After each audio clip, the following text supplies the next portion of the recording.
ಇನ್ನೊಂದು ಕಡೆ ಬಸವನಗುಡಿಯಲ್ಲಿರುವ ರೇವಣ್ಣ ನಿವಾಸದಲ್ಲಿ SIT ಮಹಜರು ಕೂಡ ಮಾಡಿದ್ದಾರೆ. ಅವರ ಮನೆಗೆ ಹೋಗಿ ಮಹಜರು ಮಾಡಿದ್ದಾರೆ. ಸಂತ್ರಸ್ತೆಯನ್ನು ಕರೆದೊಯ್ದಂಥ ಸ್ಥಳ ಮಹಜರನ್ನು ಮಾಡಿದ್ದಾರೆ SIT ಅಧಿಕಾರಿಗಳು. ಮಹಜರು ಮಾಡ್ತಕ್ಕಂಥ ವೇಳೆ ಸಂತ್ರಸ್ತೆ ಹೇಳಿಕೆ ದಾಖಲಿಸಿರುವ ಸಾಧ್ಯತೆ ಕೂಡ ಇದೆ.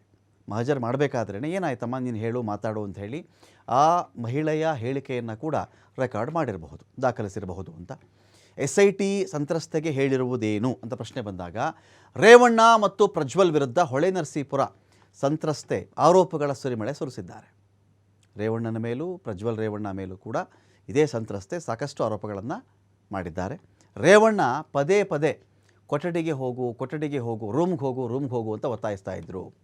ರೇವಣ್ಣ ನನ್ನ ಕೊಠಡಿಗೆ ಬಾ ಬಾ ಬಾ ಅಂತ ಆಹ್ವಾನ ಮಾಡ್ತಾಯಿದ್ರು.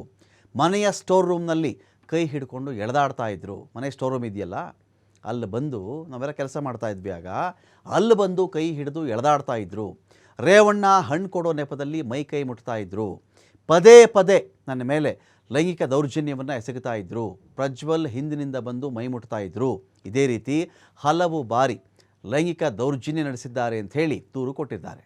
ನನ್ನ ಮಗಳ ಫೋನ್ಗೆ ಹಲವು ಬಾರಿ ಪ್ರಜ್ವಲ್ ರೇವಣ್ಣ ವಿಡಿಯೋ ಕಾಲ್ ಮಾಡ್ತಾ ಇದ್ದರು.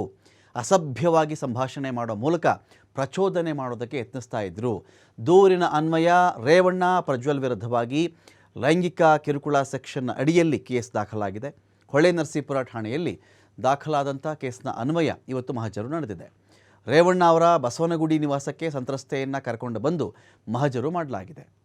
2 ದಿನಗಳ ಹಿಂದೆ ಹೊಳೆನರಸೀಪುರ ನಿವಾಸದಲ್ಲಿಯೂ ಕೂಡ SIT ತಂಡ ಮಹಜರು ಮಾಡಿತ್ತು.